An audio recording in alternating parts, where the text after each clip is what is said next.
शिव्या द्यायच्या नाही. शिव्या देण्याचा कॉन्ट्रॅक्ट मी माझ्या कोकणातल्या भाच्यांकडे दिलेला आहे. नुसती अगरबत्ती लावली आहे, महिना 15 दिवसात मशाल घेऊन येणार आहे. त्या पोलिसांचा अशा पद्धतीने अपमान करावा नितेशराणे आणि त्यावर देवेंद्र फडणवीसांना काहीच वाटू नये. त्यावर भाजपच्या भक्तुल्यांना आणि सो कॉल्ड भाटगिरी करणाऱ्या शेलार दरेकर लाडला सुद्धा काहीच वाटू नये. ह्या सगळ्या भाटगिरीकरांना तेव्हा अजिबात संस्कार आठवत नाही. युवराजांचा हा बालेकिल्ला आहे, अजिबात नाही. हा शिवसेना उद्धव बाळासाहेब ठाकरेंचा बालेकिल्ला आहे. युवराजांना आम्ही खैरात दिली होती, ती परत घेणार आहोत.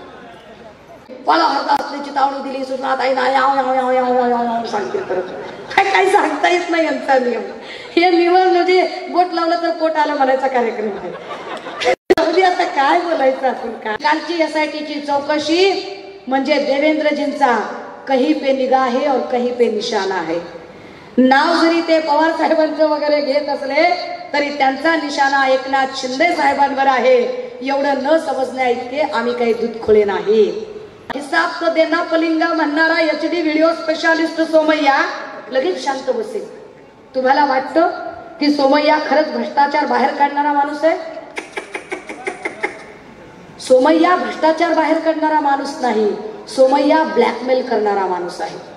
तुम्हाला काय आम्ही ती माणसं वाटलो काय? ती आशीर्वाद रॅलीत ओपन जीपवर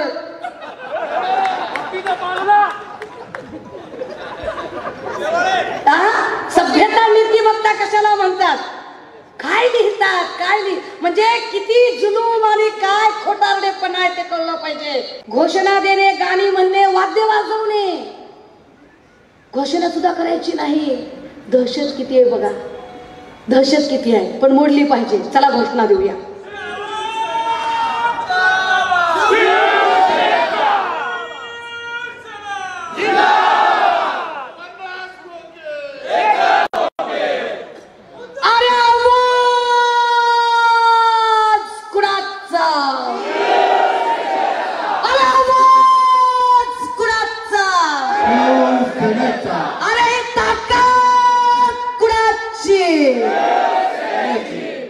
घोषणा देऊ नये म्हणाले म्हणून दिल्या.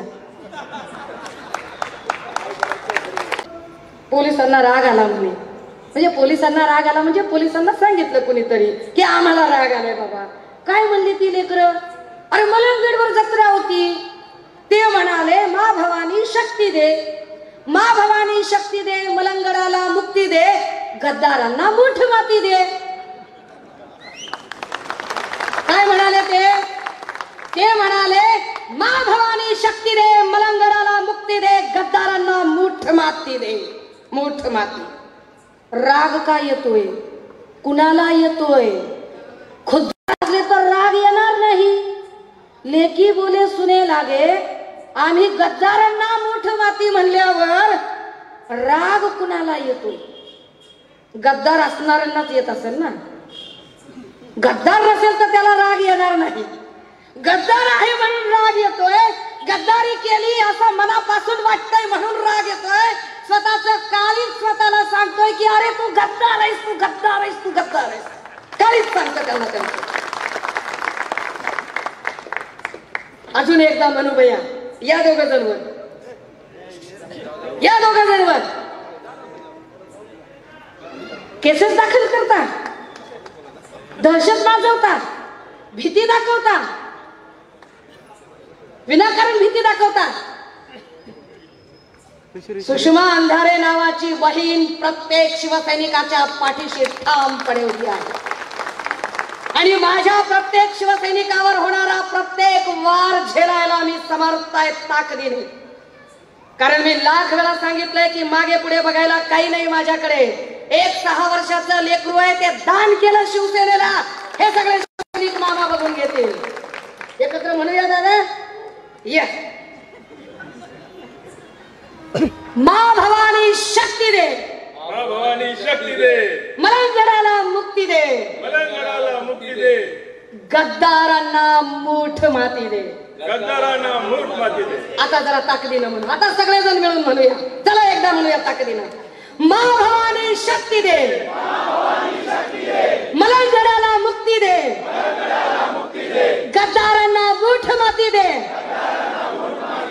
काय केस करायची ती करा, काय केस करायची ती करा. अरे हमारे सब्र का इंतहा देख रहे हो. एक शराफत है कि हमें रोक लेती है, वरना हम भी कुछ कम नहीं है. तुम्ही भीती दाखवता, दहशत दाखवता, छोट्या छोट्या गोष्टीवरून केसेस दाखल करता, छोट्या छोट्या गोष्टींवरून गुन्हे दाखल करता. जर माझ्या शिवसैनिकाने कायदा मोडला असेल, कुठेही कायद्याचा अनादर केला असेल, चुकीचं वर्तन केलं असेल, एखाद्या लेकीवालींची छेड काढली असेल, कुणाचं पाकिट मारलं असेल, कुठला एखादा काही कायदा मोडला असेल, तर निश्चितपणे त्याच्यावर गुन्हा दाखल व्हावा, त्यात आम्ही पडणार नाही. पण जर माझ्या शिवसैनिकांना विनाकारण कुणी त्रास देत असेल तर आम्ही सोडणार पण नाही, अजिबात नाही. राजे हो, वकिलांशी संवाद साधताना वकिलांची खोट आणि केसेस असतात. आता आम्हाला पाठ झाली आहे की आम्हाला आधीच सांगितलं जातं पोलीस स्टेशन कडूनच कोणती कलम टाकायची. वकील सांगतात. एक ताई होत्या वाटतं पोलिसांपैकी, ताई तुम्हीच होतात ऐकायला, पुराव्याशिवाय बोलत नाही मी, ह्याच ताई होत्या ऐकायला की वकील सांगत होते की पोलीस स्टेशन मधूनच फोन येतात आणि सांगितलं जातं अमका अमका आहे, हे कलम ते कलम ते कलम ते कलम. लगेच कलम खट खट खट खट लिहिली जातात. पुरवणी सप्लिमेंट काय जोडायचं ते जोडलं जातं. अरे काय बरं, कुणासाठी करायचं हे सगळं? बरं त्याच्यावर नंतर बोलू, आधी कोर्टाचं बोलू. काय झालं त्या वकिलांचं? वकील मंडळीने एक मागणी केली. ताई म्हणले कुणी आमच्याकडे आलं नव्हतं, पहिल्यांदा तुम्ही आलात, इतक्या काळजीनं आमच्याशी बोललात. माझं बोलण्याचं कारण वेगळं होतं, कारण राहुरीमध्ये एका वकील दाम्पत्याची हत्या झाली आणि म्हणून ऍडव्होकेट प्रोटेक्शन ऍक्ट असला पाहिजे का काय, त्याचं ड्राफ्टिंग कसं असावं या संबंधाने बोलण्यासाठी, चर्चा करण्यासाठी म्हणून मी गेले होते. पण वकिलांनी पुढची एक वेगळीच मागणी माझ्यासमोर ठेवली आणि त्यांनी सांगितलं की ताई, कल्याणमध्ये कोर्टाची 100 गुंठे जागा आहे, 2.5 एकर जागा, 100 गुंठे जागा आहे. सगळी इमारत जीर्णशीर्ण झाली आहे. आम्ही स्वतः इमारत बघायला गेलो तर सगळ्या, तुम्ही बघा कल्याण कोर्टाची इमारत, सगळीकडून मेन कापड अंथरून ठेवलंय. कल्याणची ती सगळी जीर्णशीर्ण इमारत असतानाही सरकार इमारत बांधायला पुढाकार घेत नाही. सरकार काय करते? सरकार 80 गुंठे जी जमीन आहे, 100 गुंठे जी जमीन आहे, ती 100 गुंठे जमीन कुठल्या बिल्डरच्या घशात घालू पाहिजे. कुठल्या तरी बिल्डरला ती 100 गुंठे जमीन द्यायची आणि इथून 7-8 किलोमीटर लांबीवर, म्हणजे आता जिथं कोर्ट आहे तिथून तब्बल 8 किलोमीटर लांबीवर ते कोर्ट पाठवायचं. त्याही पेक्षा मजेशीर वकिलांनी सांगितलं. पोलिसांना वाटेल असंच बोलते हवे, माझ्याकडे कोर्ट ऑर्डर आणि त्याचे पेपर आहेत, का प्रत्येक गोष्टीची ऑर्डर आहे, ते पेपर घेऊन बोलतील. काय सांगितलं? अरे 100 गुंठे जमीन कोर्टाची, हायवेच्या लगतची, किती भाव असला पाहिजे त्याचा, किती भाव असला पाहिजे? काय दाखवलाय भाव सरकारने? बिल्डरला ती जमीन द्यायची आणि भाव दाखवलाय फक्त 29 कोटी. 100 गुंठे जमीन 29 कोटीला आणि 8 किलोमीटर लांबीची जी जागा विकत घ्यायची त्याचा भाव दाखवतात 200-300 कोटी. क्या क्या अरे काय, आम्ही धोत्रावर इन करतो का डोसक्याला गोड तेल लावतो? आपण यांना शिव्या द्यायच्या नाही. शिव्या देण्याचा कॉन्ट्रॅक्ट मी माझ्या कोकणातल्या भाच्यांकडे दिलेला आहे. आपण चांगल्याची लेकर आहोत, आपण खानदानी लेकर, आपण शिव्या द्यायच्या नाही. आपण मुद्दे घेऊन बोलायचं आणि व्हॅलिड मुद्द्यांसोबत बोलायचं. 100 गुंठे जमिनीला 29 कोटी भाव, हे कुठलं आहे गणित? आणि का घालायचे घशात? कोर्टातले वकील म्हणतात ताई वैयक्तिक काहीच नको, आमचं पुण्य एवढंच वाटून घ्या की ही जमीन बिल्डरच्या घशात जाणार नाही आणि इथे कोर्टच उभं राहिलं पाहिजे. मला प्रश्न पडला, जे वकील इतरांच्या केसेस लढतात त्या वकिलांनी मला केस सांगावी हे किती वाईट आहे. जे वकील इतरांच्या न्यायासाठी भांडतात त्यांच्या न्याय हक्कासाठी आपणच भांडायचं. पण मला आनंदही झाला, कारण त्यांना शिवसेना उद्धव बाळासाहेब ठाकरे पक्षाबद्दल तितके आपुलकी आणि आदर वाटला. त्या आपुलकी आणि आदरापोटी त्यांनी ती मतं विशद केली. दादा हो, या सगळ्या वकिलांकडून जेव्हा इथला क्राईम रेट कळतो ना, तेव्हा होतं काय बघा. म्हणजे हे का असं का होतं गणित. ते आमचा कोकणातला भाचा तो भाषणात सांगायला लागला, काय करायचं ते करून घ्या म्हटला, काय करायचं ते करून घ्या, टेन्शन घेऊ नका, आपला बाप सागर बंगल्यावर बसलाय. मला आश्चर्य वाटलं. मी म्हटलं अरे यार, असं कसं काय आपला बाप सागर बंगल्यावर बसलाय. माझ्या माहितीप्रमाणे तर नारायण भाऊ कोकणात कणकवलीत राहतात. म्हटलं काही पत्ता बित्ता बदललाय का, जरा बघावं सागर बंगल्यावर. तर देवेंद्र भाऊच राहतात तिकडे. नारायण भाऊंच्या जीवाला काय वाटलं असेल. आपण काही बोललो का. आपण जे आहे ते फक्त मांडतोय. पुन्हा पुढे तेवढ्याने गप्प बसला नाही पठ्ठ्या. म्हणजे असल्या माणसांमध्ये करामती नाही. पुन्हा अजून बोलता झाला. पोलीस रेकॉर्डिंग करत होते. आता जसे हे दादा रेकॉर्डिंग, दादा तिकडनं एका साईडात रेकॉर्डिंग होईल हो, वाटल्यास आमची लिंक द्या, 1 नंबर रेकॉर्डिंग मिळेल तुम्हाला. मी समजू शकते तुमच्या अडचणी. अहो मी वारंवार सांगते, व्हर्बायटरी लिस्ट आणि सगळ्यांना रंग सावळा, सशक्त बांधा, मध्यम उंची, केस कुरळे, पोशाख साडी, भाषा मराठी. सदरील वर्णनाची व्यक्ती आपल्या हद्दीत आल्यावर तिचे भाषण ध्वनिचित्र मुद्रित करावे. ती व्यवस्था नसेल तर ध्वनी मुद्रित करावे. तीही व्यवस्था नसेल तर टंकलिखित करावे, पण भाषण रेकॉर्ड करावे. ही जी तुमच्या गृह मंत्रालयाची माझ्या संबंधाने ऑर्डर आहे ती बिनतोड फॉलो करा. कारण आज मी फक्त नुसती अगरबत्ती लावली आहे. महिना 15 दिवसात मशाल घेऊन येणार आहे. काळजी करू. त्यामुळे व्यवस्थित रेकॉर्ड करा. मला खात्री आहे की मी कायद्याच्या चौकटीत राहूनच बोलणार आहे. मला कितीही उचकवलं, काहीही केलं तरी माझा संयम ढळणार नाही. कारण माझ्यावर माझ्या पक्षप्रमुखांचे आणि माझ्या आई बापाचे फार चांगले संस्कार आहेत. जे संस्कार द्यायला आमचे नारायण भाऊ विसरलेले आहे. त्यांनी संस्कार दिले असते तर आमचे भाचे एवढे बिघडले नसते. संस्कारांची कमतरता आहे. राजे हो, काय म्हणाले नितेश राणे. पुन्हा म्हणाले ते की अरे काय कराल पोलीस हो, तुम्ही नुसतंच रेकॉर्ड कराल आणि फार फार तर हा व्हिडिओ तुमच्या बायकांना नेऊन दाखवाल. लक्षात घ्या, कुठल्याही कायद्याची डेफिनेशन असते, कुठल्याही आर्टिकलची एक डेफिनेशन असते. आर्टिकल कसे लागतात, कलम कशी लागतात, त्याच्या डेफिनेशन ठरलेले असतात. आर्टिकल 353 353 ची डेफिनेशन आहे. सरकारी कामात जर कुणी अडथळा आणत असेल, सरकारी काम करताना कुणी विनाकारणचा प्रभाव तयार करत असेल, सरकारी काम करत असताना त्या कर्मचाऱ्याला कुणीही कुठल्याही प्रकारे त्याला क्षती पोहोचवण्याची धमकी वजा भीती किंवा तसे वातावरण तयार करत असेल, त्याच्या कामात अडथळा आणत असेल तर त्याला 353 नुसार त्याच्यावर गुन्हा दाखल झाला पाहिजे. नितेश राणे जेव्हा सांगतात की काय करणार आहात तुम्ही, तुमचा हा फार फार तर व्हिडिओ रेकॉर्ड कराल आणि तुमच्या बायकोला नेऊन दाखवाल, याचा अर्थ ते काम प्रभावित करतात. याचा अर्थ ते डिपार्टमेंटला एका अर्थाने धमकावतात. एका अर्थाने ते डिपार्टमेंटला हे सांगण्याचा प्रयत्न करतात की तुमच्या खात्याचे मंत्री देवेंद्र फडणवीस यांचा वरद हस्त माझ्या डोक्यावर आहे, मेरा कोई बाल भी बाका नहीं कर सकता. पण याचं मला वाईट वाटलं. ह्यांना नसेल वाटलं पण मला वाटलं. कारण हा फक्त पोलिसांचा एका व्यक्तीचा अपमान नाही. मी पुन्हा पुन्हा सांगते, हा पोलिसांनी घातलेल्या त्या वर्दीचा अपमान आहे, ज्या वर्दीचं ब्रीद आहे सदरक्षणाय खलनिर्दनाय. सज्जनांचं रक्षण करू आणि दुर्जनांचा नाश करू. पण दादा हो, परिस्थिती अशी झाली की यांनी सज्जनांचा नाश करू आणि दुर्जनांचं रक्षण करू असं काहीतरी मोडतोड द्यायचं ठरवलं. आणि वाईट वाटतंय की एकही पोलीस कर्मचारी, नॉट अ सिंगल पोलीस, एकाही पोलीस कर्मचाऱ्याने नितेश राणेच्या विरोधात कुठेही 353 दाखल केली नाही. नितेश राणेच्या विरोधात एफआयआर केली नाही. अरे काही नाही तर किमान एखादी PIL तर करायची, एखादं पिटिशन तरी दाखल करायचं. अरे पोलिसांचे हात बांधले असतील ड्युटीने, पण हे पोलीस ज्या खात्याचे कर्मचारी आहेत, प्रत्येक खात्याचे कर्मचारी हे त्या खात्याचा जो मंत्री असतो तो मंत्री त्या कर्मचाऱ्यांचा पालक असतो.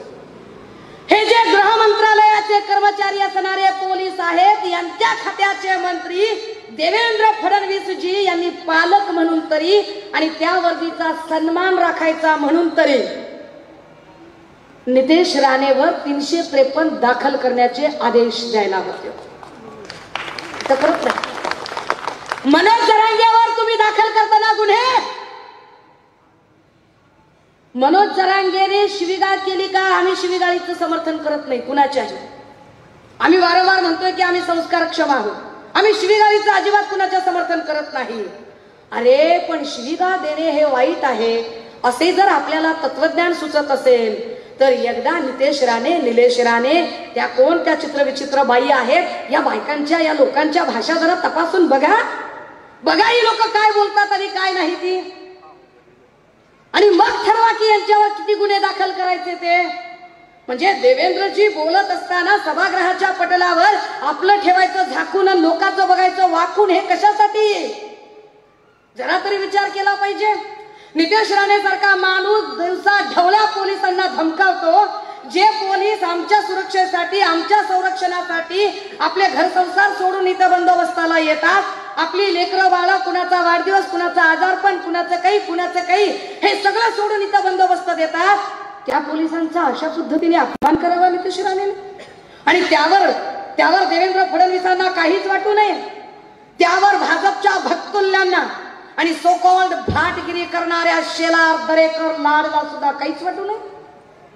ह्या सगळ्या भाटगिरीकरांना तेव्हा अजिबात संस्कार आठवत नाही. म्हातारी मेल्याचे दुःख नसते राजे हो, पण काळ सोकावतो. एका ठिकाणी स्टेटमेंट केलं म्हणून काय फरक पडला असं जर वाटत असेल ना, तर फरक पडतो.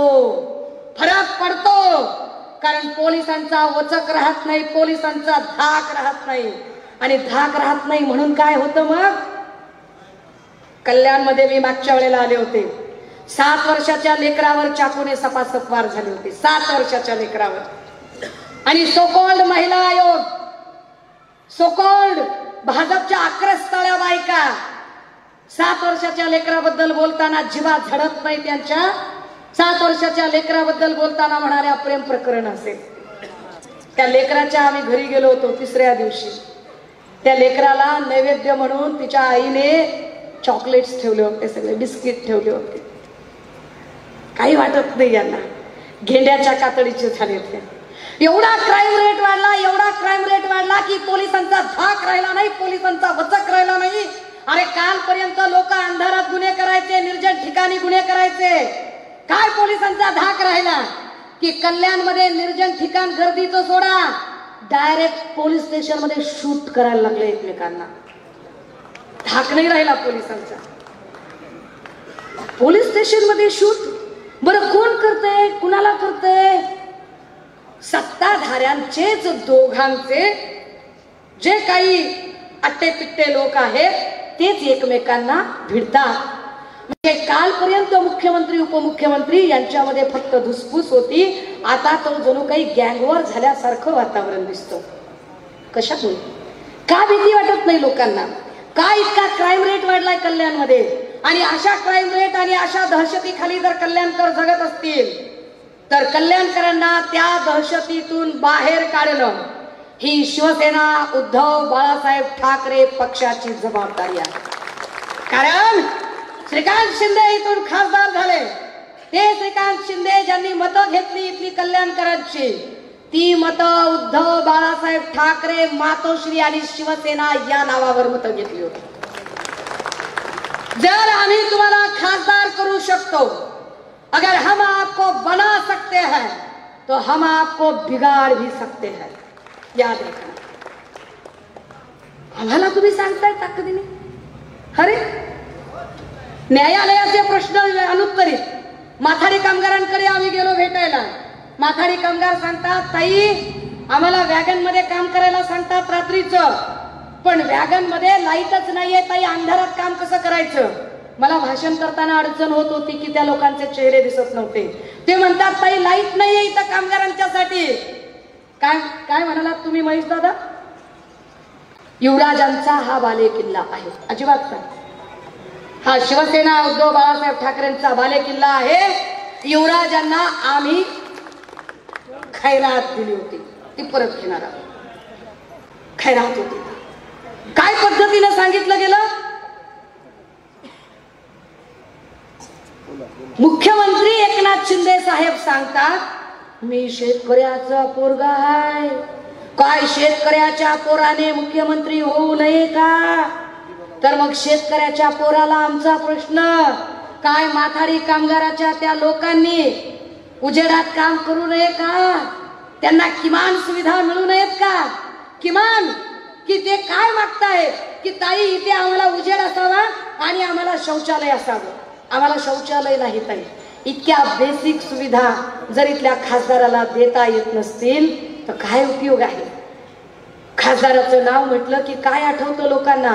केसेस, गुंडागर्दी, दहशत. त्याच्या पलीकडे काहीच आठवू नये. काय काय पद्धतीचं राजकारण आहे?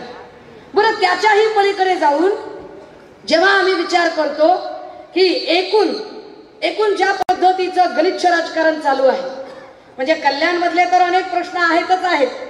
कल्याण मधले महिला असतील, पुरुष असतील, इथली रहदारी असेल, इथले अंतर्गत रस्ते असतील, या सगळ्या मुद्दे असतील, किंवा वालधुनी याच्या नदीचा सगळा नाला होणं, त्याची संरक्षक भिंतीचं अजूनही दरवर्षी पुराने जे नुकसान होतंय, दरवर्षी 200-300 लोकांना त्याचा आघात होतो, त्याचा त्रास होतो, हे सगळे तर मुद्दे आहेतच आहेत. पण दादा हो, हे एवढ्यापुरतं सीमित नाही. कारण खासदार जरी इथला असला तरी दहशत फक्त इथं नाही, दहशत अख्ख्या महाराष्ट्रात पसरवायची अशा पद्धतीने मुख्यमंत्री पुत्राचं काम चालू आहे. हे मुख्यमंत्री पुत्र आणि मुख्यमंत्री साहेब सातत्याने काही पद्धतीने, मला इथल्या सगळ्या महिलांनाही हे आवर्जून सांगितलं पाहिजे, माया हो, जरा त्या लोकप्रिय घोषणा जरा डोक्यातनं काढून टाका. तुमच्या डोक्यात फार जरा लोकप्रिय घोषणा जर बसल्या असतील तर काय लोकप्रिय घोषणा आहे त्यांची? ते म्हणतात की काय आम्ही आनंदाचा शिधा दिला. कधीपासून सुरू झाला माय? ह्या वर्षी सुरू झाला ना. एक सण झाले. बरं, त्या सणाला त्या कम्युनिटीला मिळतोय. मुस्लिमांना रमजान ईदला, बौद्ध असतील तर आंबेडकर जयंतीला, हिंदू असतील तर दिवाळीला एकदा दिला. आता तुम्हाला आनंदाचा शिधा दिला म्हणजे काय दिलं? 1 किलो पाम तेल जे अजिबात खाण्याच्या लायकीचं नाही आणि अर्धा किलो डाळ जी जनावरांना सुद्धा घालायच्या लायकीची नाही, त्याचेही 100 रुपये घेतले. कधीतरी विचार केलाय का की अरे 1 किलो पाम तेल आणि अर्धा किलो चना डाळ आत्ता दिली आणि त्याची एवढी जाहिरात केली? अरे इथून मागं काय गेल्या 60-70 वर्षात काय आम्ही सणच साजरा केला नव्हता का? का दिवाळी केली नाही, जयंती केली नाही, काहीच केली नाही? दात घासून बसलो होतो का यांच्याच आनंदाच्या शिध्यावर? ज्या अर्थी ते आत्ता आनंदाचा शिधा देतात त्या अर्थी त्यांनाही याची खात्री पटली आहे की या सगळ्यांनी एवढं लुटून खाल्लंय आणि इथल्या लोकांना इतकं भुके कंगाल बनवलंय की जे धड स्वतःच्या सणाला स्वतःचं गोडधोड बनवून खाऊ शकणार नाही. तुम्हाला फुकट द्यायचंय का? सरकारला फार फुकट द्यायची शिरशिरी आलेली आहे का? सरकारला फुकट द्यायचंय याची फार अशी उबळ आलेली आहे का? ठीक आहे, मग 100 रुपयाचं राशन काय देता आम्हाला? कारण 100 रुपयाचं तुमचं 1 किलो पाम तेल आणि अर्धा किलो हरभरा डाळ घेऊन आम्हाला 1200 रुपयाच्या गॅसवरती शिजवावं लागतं. जर तुम्हाला काही करायचं असेल तर एक काम करा बाबा, ते आम्हाला तुमच्या आनंदाचा शिधा नको, गॅसच फुकट देऊन टाका की सगळ्यांना. जमतंय का बघा? त्याच्यावर काहीच बोलणार नाही. माय मावल्या हो, आता तुम्हाला तर एसटी पासचं काहीच गरज नाही आहे की नाही?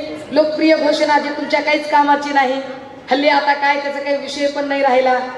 जर एवढंच मोफत द्यावंसं वाटतंय सरकारला तर सरकारने एवढी साधी गोष्ट करावी की टाटा, बिर्ला, अदानी, अंबानी, ललवानी, मालपानी यांच्या मुलांना ज्या क्वालिटीचं, ज्या दर्जाचं शिक्षण मिळतं त्या क्वालिटीचं, त्या दर्जाचं शिक्षण आमच्या गोरगरिबांच्या लेकराला द्या फुकट. बघा जमतंय का? फुकटच द्यायचंय ना तुम्हाला? धोरणात्मक निर्णय जरा बघूया ना आपण. धोरणात्मक काय होते ते बघूया ना. धोरणात्मक निर्णयांमध्ये ते कशा पद्धतीने आपल्याला वेड्यात काढायचा कार्यक्रम करतात. एकीकडे शासन आपल्या दारी म्हणतात, मी म्हटलं की मी 1138 सर्कलची गाव लहान मोठी 1138 आणि या गावांमध्ये सलग जर 100 बायकांना विचारलं घरकुल मिळालंय का तर 100 मधल्या 4 ते 5 जणी सांगतात ताई मिळाले. 95 जणींना घरकुल मिळालं नाही. पण सरकार जाहिरात अशी काही दाखवतंय जरूर काही सगळ्यांनाच हर किसी को घर दिया बोले कितने को घर दिया, कितने लोगों को घर दिया, तो बोल रहे की हमने 130 कोटी लोकांना घर दिले. अरे 130 कोटी लोक आहेत, घर किती असतील? घर कमी असतील ना. कुठल्या घरात 10 माणसं असतील, कुठल्या घरामध्ये 20 माणसं असतील, कुठल्या घरात 5 माणसं असतील. 130 कोटी लोकांना घर दिले म्हणले. इंसान तो इंसान भगवान को घर दिया बोले. बघा बघा मिजाज काय आहे. तुम्हाला मला अडकवलं जातं एका मायाजालामध्ये. तुम्हाला मला एका मायाजालात अडकवून एक परसेप्शन तयार करण्याचा प्रयत्न केला जातोय आणि धर्माचा मुद्दा मध्ये आणला जातोय. मुळात यांना राम कळलेलेच नाही. यांना राम कळले असते तर एवढं राजकारण झालं नसतं. प्रभू श्रीराम हे मर्यादा पुरुषोत्तम होते, पण प्रभू श्रीरामाचे नाव घेऊन राजकारण करणारी भाजपा आणि विशेषतः टीम देवेंद्र यांनी सगळ्याच मर्यादा केव्हाच ओलांडल्या आहेत. मर्यादा पुरुषोत्तम या शब्दाची भाजपच्या नेत्यांची गाठभेटच झालेली नाही. हे फार महत्वाचं. प्रभू श्रीराम एक वचनी एक पत्नी एक बाणी होते. एक पत्नी, आता एक पत्नीवर मी जास्त बोलत नाही. रोज उठून एक माय माऊली भाजपच्या पदाधिकाऱ्यांचं नाव घेत सोशल मीडियामध्ये आरडाओरडा करते. आपण सगळे बघतोय रोज उठून. म्हणजे कधी त्या तिकडच्या निर्मला यादव असतात, तर कधी त्या राहुल शेवाळेंच्या विरोधात रिंकी बक्सला नावाची माय माऊली ओरडते. कालच काहीतरी नाव मी विसरले आता, पण मंगेश सातमकर, या मंगेश सातमकरवर बलात्काराचे आरोप होते. मंगेश सातमकर जसाही सत्ताधाऱ्यांच्या सोबत गेला, कालच पोलिसांनी त्याचा क्लोजर रिपोर्ट दिला. फार विशेष आहे. उद्याला आमचे वायकर साहेब जरी भाजपकडे गेले तरी भाजपा त्या सगळ्यांचा लगेचच क्लीन चिट. वायकर साहेबांवर काहीच गुन्हा नाही. म्हणजे काल परवापर्यंत हिसाब तो देना पलिंगा म्हणणारा HD व्हिडिओ स्पेशालिस्ट सोमय्या लगेच शांत बसेल. तुम्हाला वाटतं की सोमय्या खरंच भ्रष्टाचार बाहेर काढणारा माणूस आहे? सोमय्या भ्रष्टाचार बाहेर काढणारा माणूस नाही, सोमय्या ब्लॅकमेल करणारा माणूस आहे. एकेकाची फाईल काढायची, ब्लॅकमेल करायचं, भीती दाखवायची आणि चल भाजपमध्ये म्हणायचं. सोमय्याने ज्याच्यावर आरोप केले विचार करा, त्यातल्या एकालाही शिक्षा झाली नाही. ज्याच्यावर आरोप केले तो प्रत्येक जण भाजपकडे गेला. ज्याच्यावर आरोप केले प्रत्येक जण सत्ताधाऱ्यांच्या सोबत गेला. उद्याला वायकर साहेबांनी शरणागती पत्करली आणि म्हटलं की मी भाजप सोबत जायला तयार आहे, तर कदाचित वायकर साहेबांच्या साठी सुद्धा लगेच क्लीन चिट वगैरे केली जाऊ शकते. राजकारण इतकं गढूळ आणि घाणेरडं फक्त कुठेतरी एखादी सीट निवडून आणायची किंवा फक्त सत्ता मिळवायची यासाठीची ही मांडणी नाही. मी म्हटलं की मी चळवळीतली आहे, मी पुढारी नाही. मी चळवळीतली आहे. मला घटनात्मक मूल्य कळतात आणि घटनात्मक मूल्य मांडताना माझ्या लक्षात येतं की काल सभागृहाच्या पटलावर देवेंद्रजींनी मनोज जरांगे यांच्या संबंधाने SIT नेमण्याची भाषा केली. SIT नेमायची, जरूर नेमा. तुमच्याकडे अधिकार आहे, तुमच्याकडे सत्ता आहे, तुम्ही SIT बिलकुल नेमा, काय हरकत आहे. पण SIT नेमायची इतकीच खुमखुमी असेल सरकारला, तर मग सरकारने बारसू रिफायनरीत झालेला लाठी हल्ला त्याचीही एक SIT नेमावी. मग सरकारने आळंदीत झालेल्या लाठी हल्ल्याचीही SIT नेमावी आणि अंतरवली सराटीत कुणी लाठी हल्ल्याचे आदेश दिले त्याचीही एक SIT नेमावी. SIT नेमायची एका सरकारला. सरकारने समृद्धी महामार्ग कसा काय सदोष बनवला आणि एवढ्या सदोष महामार्गावरून एवढ्या घाईघाईने उद्घाटन करून वाहतूक सुरू केली. ज्या समृद्धी महामार्गावर आतापर्यंत हजारो जीव गेले, त्या सगळ्या अपघातांची चौकशी करणारी SIT नेमावी आणि आत्महत्या झालेल्या त्या सगळ्या शेतकऱ्यांच्या कुटुंबांचं पुढे काय झालं त्याचीही SIT करावी. आणि हो, देवेंद्रजी या महाराष्ट्राची लेक बहीण म्हणून मा सावित्री, मा जिजाऊ, मा रमाई, अहिल्यादेवी होळकर, ताराराणी शिंदे, फातिमाबी शेखची लेक म्हणून आणि तुम्ही राज्याचे गृहमंत्री म्हणून मी तुमच्याकडे मागणी करते की महाराष्ट्रातल्या आतापर्यंतच्या तुमच्या कारकिर्दीतल्या जेवढ्या म्हणून महिला अत्याचाराच्या, बलात्काराच्या ज्या केसेस झाल्या त्याची श्वेतपत्रिका तुम्ही मला द्यावी. दिली पाहिजे त्यांनी ती श्वेतपत्रिका आणि तो व्हाईट पेपर त्यांनी सादर केला पाहिजे, तर आम्ही देवेंद्रजी तुम्हाला मानू. अन्यथा तुमच्यावर तसाही शिक्का बसलाय की तुम्ही अपयशी गृहमंत्री आहात. गृहमंत्री म्हणून देवेंद्र फडणवीस सपशेल नापास ठरलेले आहेत आणि आम्हाला हे याचीही कल्पना आहे की कालची SITची चौकशी म्हणजे देवेंद्रजींचा कहीं पे निगाह है और कहीं पे निशाणा है. नाव जरी ते पवार साहेबांचं वगैरे घेत असले तरी त्यांचा निशाणा एकनाथ शिंदे साहेबांवर आहे. एवढं न समजण्या इतके आम्ही काही दूधखोळे नाही. कारण दोघांमधलं जे काही कोल्ड वॉर आहे ते कोल्ड वॉर आम्ही चांगलेच जाणून आहोत. हे आम्हाला कळतं. फक्त आम्हाला काय वाटतं माहितीये का, या गलिच्छ राजकारणावर बोलू, कारण त्यांना तेच हवंय. त्यांना इथल्या पब्लिक इश्यूवर कुणी बोलूच नाही. ना इथल्या महागाईवर बोलावं, ना बेरोजगारीवर बोलावं, ना महिला सुरक्षांवर बोलावं, ना जुन्या पेन्शन योजनेवर बोलावं, ना अंगणवाडी सेविका, ना आशा वर्कर, ना विद्यार्थ्यांचे प्रश्न. राजे हो, पण हे प्रश्न आपल्यासाठी जास्त महत्वाचे आहेत. पब्लिक इश्यू जास्त महत्वाचे आहेत.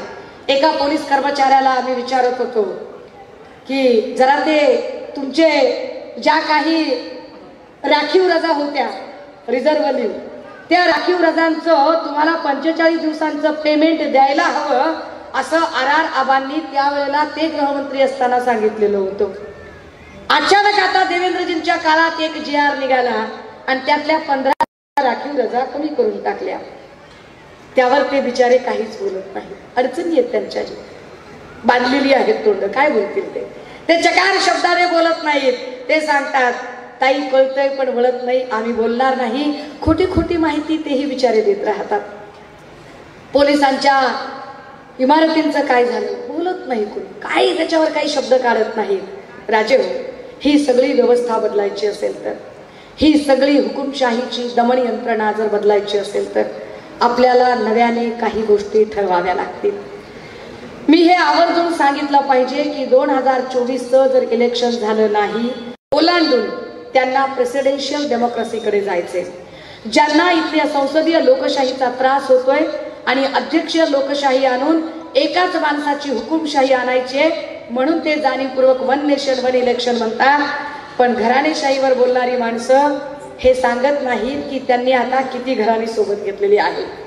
मग ते विखे पाटलांचं घराणं असेल, मोहिते निंबाळकरांचं घराणं असेल, अशोकराव चव्हाणांचं घराणं असेल किंवा अशी अनेक घराणी, त्याच्यावर पुन्हा कधीतरी नंतर नक्की बोलेल. पण एक मुद्दा माझ्याकडून राहून जाईल. बाळ हरदास काका यांना एक नोटीस आली आज.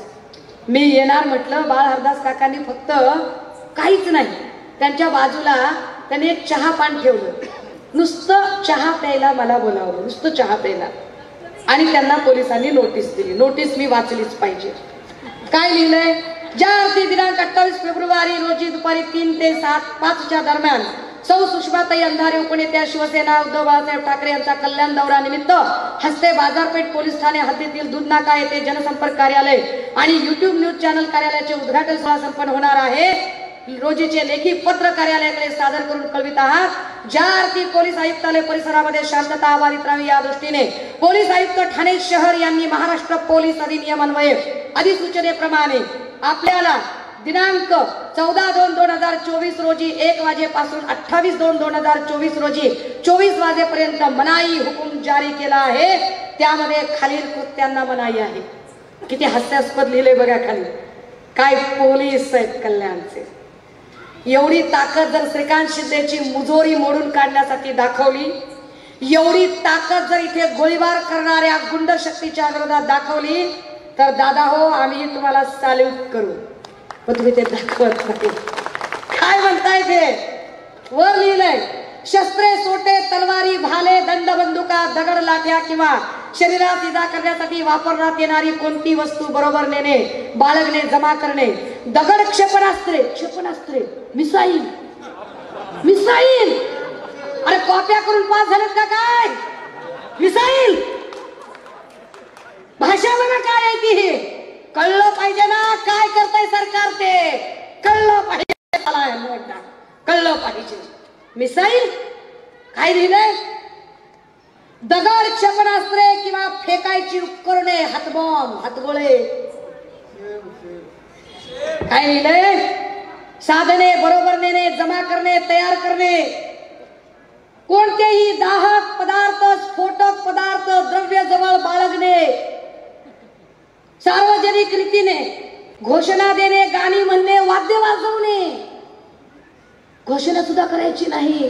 दहशत किती आहे बघा, दहशत किती आहे, पण मोडली पाहिजे. चला घोषणा देऊया.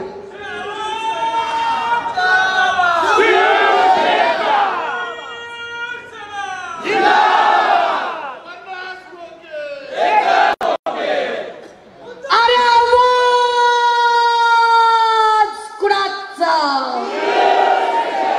अरे आवाज कुणाचा, अरे ताकद कुणाची. घोषणा देऊ नये म्हणाले म्हणून दिल्या.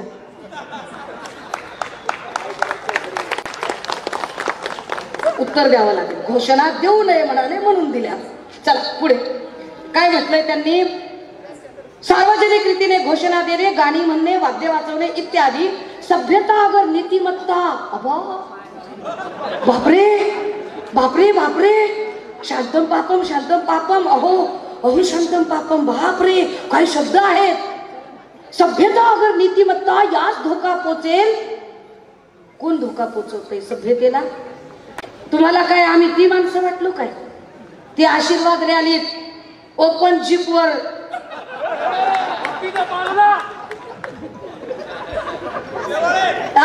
सभ्यता नीतिमत्ता कशाला म्हणतात? काय लिहितात, काय म्हणजे किती जुलूम आणि काय खोटारडेपणा आहे ते कळलं पाहिजे. काय सांगितलं? सभ्यता अगर नीतिमत्ता यास धोका पोचेल किंवा राज्याची शांतता धोक्यात येईल अशी भाषणे हवा चित्रफलक प्रकाशित करणे. गेल्या 1.5 वर्षात सुषमा अंधारेने महाप्रबोधन यात्रेच्या 73 सभा घेतल्या आहेत आणि गेल्या 30 दिवसामध्ये 11 लोकसभा, 32 विधानसभा, 1138 गावामध्ये फिरले. कुठे साध एक चुटकीभर भांडण तरी झाले का सांगा? आम्हाला कायदा सांगता? अरे 50 वेळा सांगितलंय कायदा माझ्या बापानं लिहिलाय, कसा वापरायचा तो कळतो. मी आम्हाला सांगताय हे असले चिटोरे देऊन काय लिहिले त्याच्यामध्ये? त्या अर्थी मी अशोक कडलोक, वरिष्ठ पोलीस निरीक्षक, बाजारपेठ पोलीस स्टेशन, अंमास फौजदारी दंड प्रक्रिया संहिता सन 1973 चे कलम 149 अन्वये प्रदान केलेल्या अधिकारान्वये आपणास निर्देश देतो की सदर कार्यक्रमाच्या ठिकाणी कोणत्याही सामाजिक, धार्मिक, राजकीय भावना दुखावल्या जाणार नाहीत याबाबत काटेकोरपणे दक्षता घ्यावी. आक्षेपार्ह वक्तव्य कुठल्याही पक्ष संघटनेच्या विरोधात करू नये. आक्षेपार्ह वक्तव्य करायचं नाही म्हटले. कोण म्हणलं ते खोक्याचं? काय म्हणलं कोणतरी? काय ऐकायला आलं नाही मला. इकडे काय म्हणले कुणीतरी? आक्षेपार्ह वक्तव्य करू नको म्हणाले. केलं. हा चला पुढे. जीवावर उदारच आहे मी पण. उदार आहे जीवावर. काय तुम्ही काय करायचे ते करा बरं एकदा. आम्ही इतक्या शांततापूर्ण वातावरणात सभा घेतो, आम्ही इतक्या शांततापूर्ण वातावरणात बोलतो, कायद्याची सगळी चौकट पाळतो. मला असं म्हणायचंय की पोलीस निरीक्षक अशोक कडलोक हे जाणीवपूर्वक अशी नोटीस देऊन चिथावणी देत आहेत की जाणीवपूर्वक शिवसैनिकांनी चूक करावी.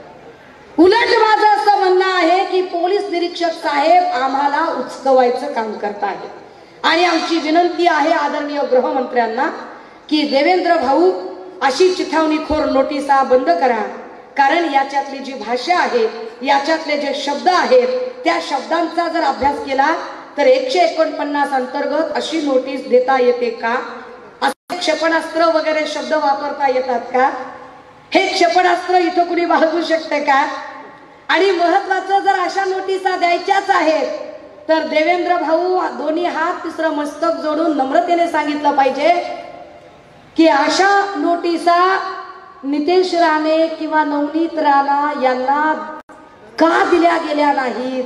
शाई कमी पडली होती का? पेन बंद झाला होता का? कागदच संपला होता? काय झालं होतं नेमकं? दहशत निर्माण करण्याची पद्धत बघा काय. पुढे अजून बरंच काही लिहिलंय. आपणास दिलेल्या नोटिशीचे उल्लंघन झाल्यास आपल्या विरुद्ध प्रचलित कायद्यान्वये कायदेशीर कारवाई करण्यात येईल. हो, अजून एक सांगितलं पाहिजे. बाळा हरदास काका या सभेत उपलब्ध नाहीत, उपस्थित नाहीत. बाळा हरदास काका घराच्या बाहेरही निघालेले नाहीत. बाळा हरदास काकांची ही नोटीस बाळा हरदास काकांनी मला दिलेली नाही. बाळा हरदास काकांची ही नोटीस मी फार फार प्रयत्न करून त्यांनी ज्या वकिलांना याच्यात मदत मागितली होती, वकिलांना मदत मागितली होती, त्यातनं मी ही प्रत मिळवलेली आहे. हेही पोलिसांना माहीत असावे, नाहीतर पुन्हा त्याच्यावरून उत्तर काढतील. बाळा हरदासने चितावणी दिली, सुषमा ताई सांगतील परत. काही सांगता येत नाही यांचा नियम. हे नियम म्हणजे बोट लावलं तर पोट आलं म्हणायचा कार्यक्रम आहे. आता काय बोलायचं आपण, काय अवघड आहे हो सगळं, लय अवघड आहे. दादा हो, तुमच्या बी वर्दीच्या आत माणूसच आहे. कसं एवढं चुकीचं वागताय, कसं तुमचं काळीज तुम्हाला तुमचं इमान कसं हलत नाही. मला तुमच्या सच्चत विवेकाला जागवावंसं वाटतं, पण असो, ते जागवण्याचं काम आपण पुन्हा कधीतरी नंतर करूया. माझ्याकडे कोर्टाचं मालमत्ता न्याय हे झालं माझा मुद्दा सांगून. मी राजे हो, हे सगळे मुद्दे मी काय म्हटलं, मी एकालाही कुणाबद्दलही अपशब्द वापरणार नाही, वापरायची मला गरज नाही. माझ्याकडे अत्यंत व्हॅलिड आणि सॉलिड मुद्दे असतात. ते व्हॅलिड आणि सॉलिड मुद्दे घेऊन मी मांडणी करते. पण निष्कारण जर तुम्ही दहशत निर्माण करायचा प्रयत्न कराल तर मात्र आम्हाला उत्तर देणं भाग आहे. आणि मी वारंवार सांगते की होय, जर आमच्यामुळे श्रीकांत शिंदेंना इथून गुलाल लागला होता तर आम्हीच तो गुलाल काढूनही घेऊ शकतो. आम्ही ते करून दाखवू. दादा, मी काही फार मोठा श्रीमंत माणूस नाही, अजिबात. मी सर्वसामान्य कुटुंबातली पोरगी आहे, मध्यमवर्गीय कुटुंबातली आहे. कोरडवाहू शेतीत करणारी माझी आई आहे आणि कोरडवाहू शेतात अत्यंत स्वाभिमानाची भाकरी खाणारे आम्ही आहोत. आम्ही खुद्दारीची भाकरी खातो. गद्दारीचं पंचतारांकित जेवण आम्हाला नको आहे. आणि ही खुद्दारीची भाकरी खाऊन जेव्हा आम्ही ताकदीनं लढतोय तेव्हा यस 10 वाजायला आले बाबा, पुन्हा अजून एखादा मिनिट जास्त झाला तर सापडली, 2 मिनिटं जास्त झाले, असं सुद्धा करायला कमी करणार नाहीत. पण याच्यात मला पोलिसांच्याही भावना दुखवायच्या नाहीत. मी म्हटलं ना, मला पोलिसांचा विवेक जागवायचा आहे की राजे हो, इतके दबून राहू नका. आम्ही सर्व मंडळींना मला कुणाच्याही भावना दुखवायच्या नाहीत. पण तरीही जर कुणाला वाईट वाटलं असेल, राग आला असेल, उपमर्द झाला असेल, चुकून माकून भावना दुखावल्या गेल्या असतील, तुमच्या दुखावणार नाहीत सोडा. पण काही खबरी असतात जे मोबाईल हातात घेऊन बसलेले असतात, रेकॉर्डिंगला बसलेले असतात. अर्थात खबऱ्यांचा फार फायदा नसतो. फार तर एखादा 30, 60, 90चा पॅक, एखादी हाफ किंवा फुल बिर्याणी, याच्या पलीकडे फार काही नसतं. हे असे चपटी आणि बिर्याणीवारी जे खबरे आहेत, जर यांच्याही भावना दुखावल्या असतील किंवा त्यांचे नेते कार्यकर्ते भक्तुल्यांच्या भावना दुखावल्या असतील तर अशा सगळ्यांची यापैकी मी एकाचीही माफी मागणार नाही. मला असंच बोलायचं होतं, हेच माझं म्हणणं होतं. मी ठामपणे मांडलंय. थांबते, रजा घेते. जय हिंद, जय महाराष्ट्र.